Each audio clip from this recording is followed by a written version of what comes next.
I'm Faye. All right. Look, I'm not gonna pretend every AIT story has a clean answer. But today's story is a genuinely good test for something we all deal with. When does technically against the rules actually deserve the biggest possible reaction? Here's the setup. Four colleagues, roommates, sharing a townhome style unit through the university.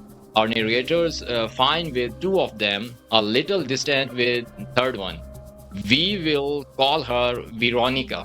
Veronica is basically the unofficial campus cat rescuer, feeding and rehoming strays in their shared backyard. Totally within the rules, the one hard line, no animals inside, period. One day, a cat wanders in while Veronica's grabbing food. Our narrator immediately threatens to report her to the RA.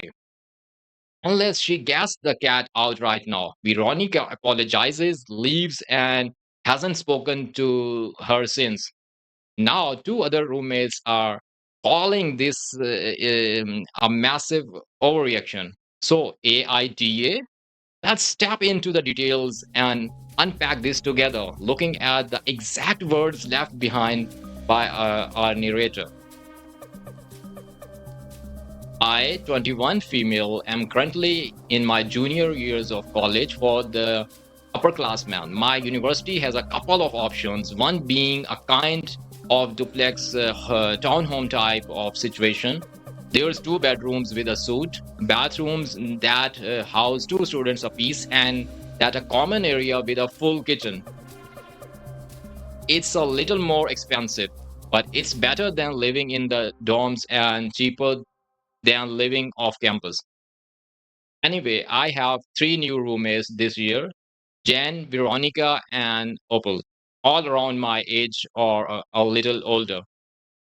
All fake names. I share a room with Opal, with Jen and Veronica in the other. I get along well with Jen and Opal. Veronica and I aren't enemies, but we are also not super close. I can tell she doesn't necessarily like me, but she's never been mean or anything, so I let it go. In my city, there is a large stray cat problem. Even when I was living in the regular dorms, it wasn't unusual to be walking back from class and find a few just hanging out. I don't like cats. I'm not allergic. I'm just also not a fan. Veronica, on the other hand, has a bleeding heart for animals.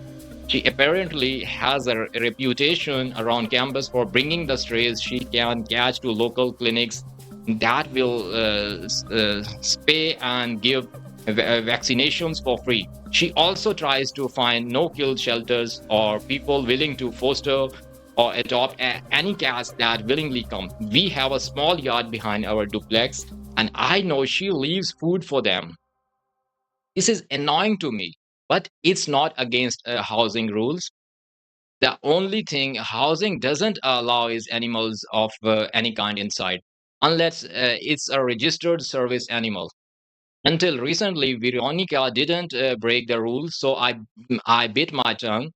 I know she's not the only student to do this, so the cats do have regular food provided throughout the year and won't go without if Veronica isn't there. Okay, first things first. I want to establish that Veronica's actually doing something genuinely good here. She's not just feeding strays for fun, she's getting them fixed, vaccinated, and finding them real homes. That's actual community work, and it's completely within the rules the whole time. Notice this phrase: until recently, she didn't break that rule. That tells us this is a first time isolated sleep, not some ongoing pattern of sneaking cats inside for hours.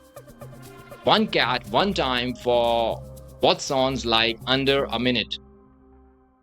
That context is gonna matter a lot for how we judge what happens next, because the size of a reaction should usually match the size of the actual problem. Let's advance to the next line.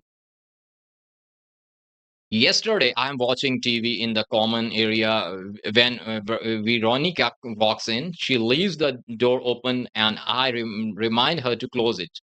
She says she's going to feed the babies, at the cats, whatever. Then I see a cat walk in. I immediately get up and start saying, "Shoo, shoo." Veronica rolls her eyes and tells me to relax. This is Winston, one of the cats she's taken to be the neutered and vaccinated. He's harmless. I say I don't want him in there. She says it's going to be 2 seconds until she can get the food. All right, here's the actual moment that decides everything. And I really want you to pay attention to what's being asked here. Veronica's not saying he's staying, deal with it. She's saying, "Give me 2 seconds. I'm literally already grabbing the food." That's someone mid-task asking for the tiniest amount of patience. And look, I don't want him in there is completely valid feeling. Nobody is disputing she's allowed to dislike cat in her own space. But there's a difference between stating a preference and refusing to allow any buffer time at all for a problem to resolve itself.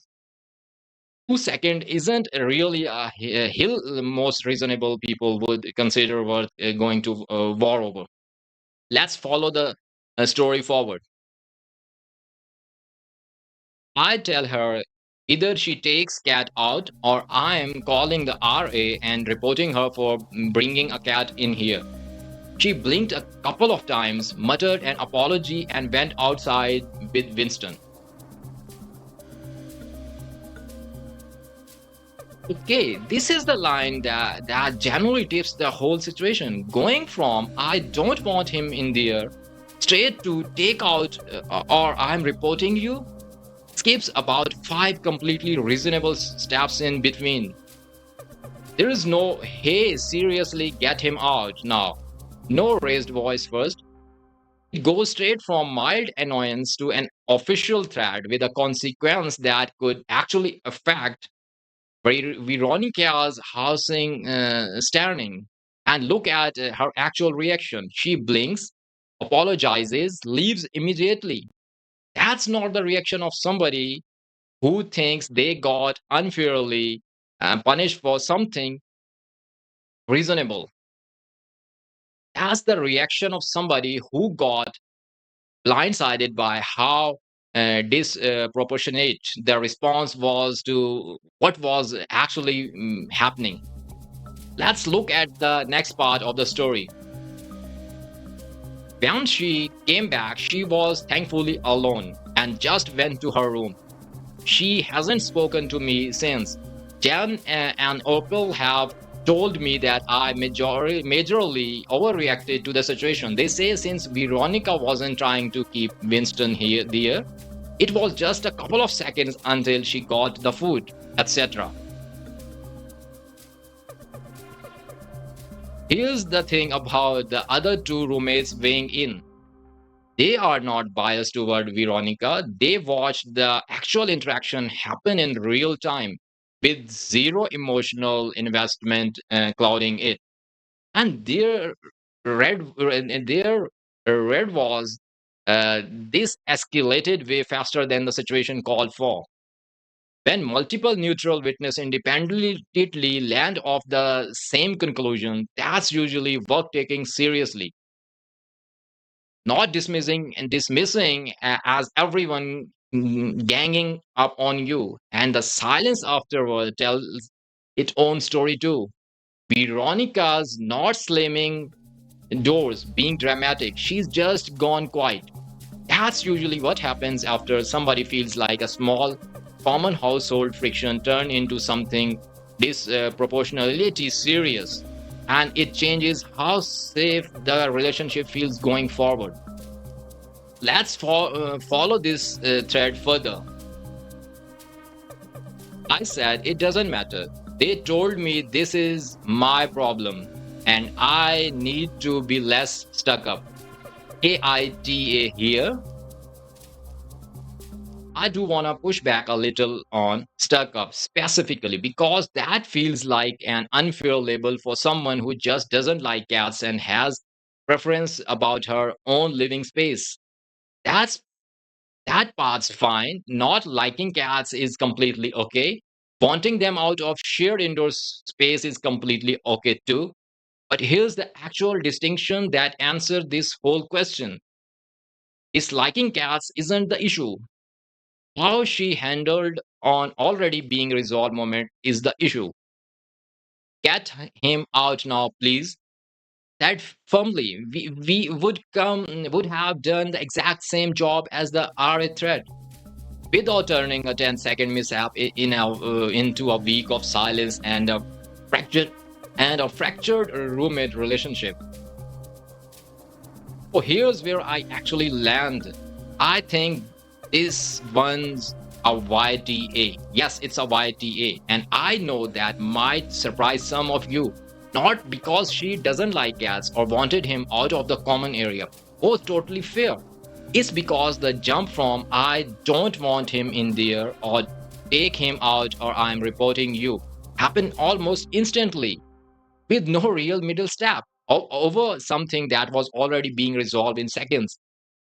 Rules existing doesn't mean every violation, no matter how brief, deserves the maximum response. There is a version of this where she firmly says, "Hey, get him out now."